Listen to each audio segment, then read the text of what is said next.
இயேசுவில் அன்பிற்கினிய சகோதர சகோதரிகளே, இன்றைய வழிபாட்டு வாசகங்கள் நமக்கு உணர்த்தும் செய்திகளை நாம் சிந்திக்க இருக்கின்றோம்.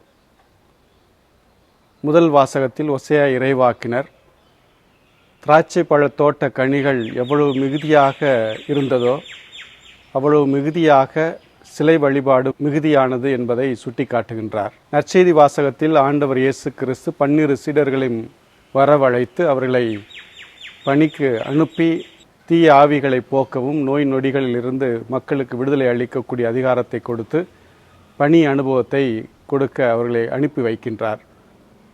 இந்த இரு வாசகங்களும் நமக்கு சுட்டி காட்டக்கூடிய செய்தி, கடவுள் நம்மை வாழ வைக்கின்றார், நமக்கு வளமையை கொடுக்கின்றார், கொடுத்து பண்படுத்தி பக்குவப்படுத்தி தம் வழியில் நடப்பதற்கு நம்மை வழிநடத்துகின்றார்.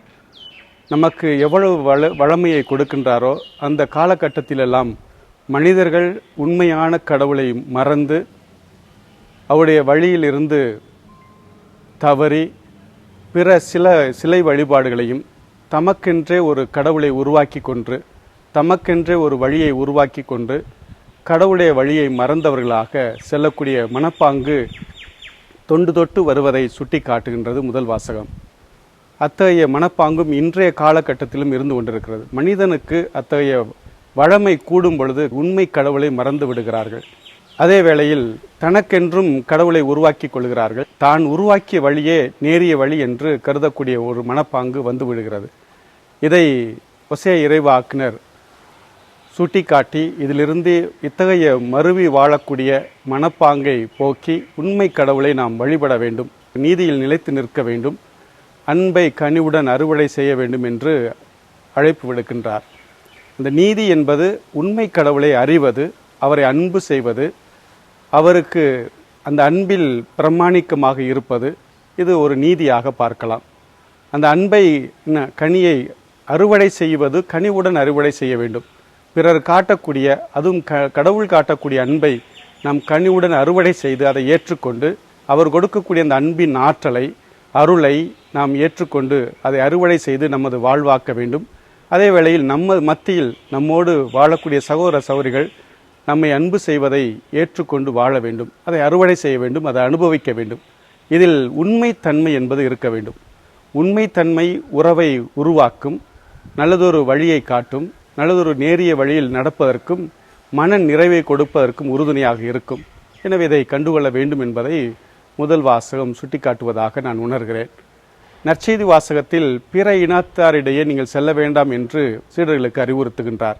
இந்த பிற இனத்தார் என்பது உண்மை கடவுளை கண்டுகொள்ளாதவர்கள், உண்மை கடவுளை வழிபடாதவர்கள், உண்மை கடவுளை நேசிக்காதவர்கள், அன்பு செய்யாதவர்கள், அவருடைய வழியில் பயணிக்க விரும்பாதவர்களைத்தான் கடவுள் பிற இனத்தார் என்று சுட்டி காட்டுகிறார். யாரெல்லாம் அவருடைய வழியில் நடக்க முன் வருகிறார்களோ அவரெல்லாம் அவருக்கு ஏற்புடையவர்களாக. எனவே வழி தவறி போன மனிதர்களை, ஆடுகளை தேடிச் செல்லுங்கள் என்று சொல்லும் பொழுது அவருடைய வழியில் நடந்து அவரை அறிந்து அன்பு செய்து அவருடைய வழியில் நடக்க முற்பட்டு அதில் இயலாமற் நிலைக்கு வந்து தவறிய மனிதர்களை மீண்டுமாக சுட்டி காட்டி அவர்களை நேரிய வழியில் பயணிக்க அழைப்பு விடுக்க வேண்டும் என்று சுட்டி காட்டுகிறார். இதுதான் நமது பணியாக இருக்க வேண்டும். அதே வேளையில் பிற இனத்தாரை கைவிட வேண்டுமா என்ற ஒரு கேள்வி எழலாம். பிற இனத்தாருக்கும் அழைப்பு கொடுக்கப்படுகிறது. அனைவரும் கடவுளை, உண்மையான கடவுளை நேசிக்க வேண்டும். தனக்கென்று ஒரு வழியை உருவாக்குவதோ, தனக்கென்று ஒரு கடவுளை உருவாக்குவதோ, அதற்காக ஒரு சிலையை உருவாக்குவதோ, ஒரு பண்பாட்டை, ஒரு மரபை, ஒரு கலாச்சாரத்தை உருவாக்குவதோ முறையல்ல.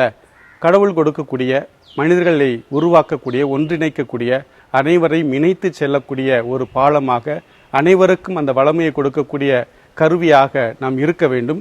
அதுதான் உண்மையான கடவுளை நோக்கி செல்வதற்கு உறுதுணையாக இருக்கும் என்பதை நற்செய்தி வாசகம் சுட்டி காட்டுவதாக நான் உணர்கிறேன். எனவே சிந்தித்து பார்ப்போம். அன்புக்குரியவர்களே, வளமையை கடவுள் நமக்கு கொடையாக கொடுக்கிறார். ஆனால் அந்த வளமையை நாம் பெற்றுக்கொள்ளும் பொழுது உண்மை கடவுளை மறந்து விடாமல் அந்த கடவுளை அன்பு செய்து அந்த வளமையை, கடவுள் கொடுக்கக்கூடிய வளமையை நம் பக்கத்தில் வாழக்கூடிய ஒவ்வொருவருக்கும் கொடுக்க முன் வருவோம். நிச்சயமாக நீதியில் நாம் நடக்க முடியும், அன்பை அறுவடை செய்ய முடியும். அது நமக்கு மன நிறைவை கொடுக்கும், கடவுளுடைய பராமரிப்பை உய்த்துணர உறுதுணையாக இருக்கும். நன்றி.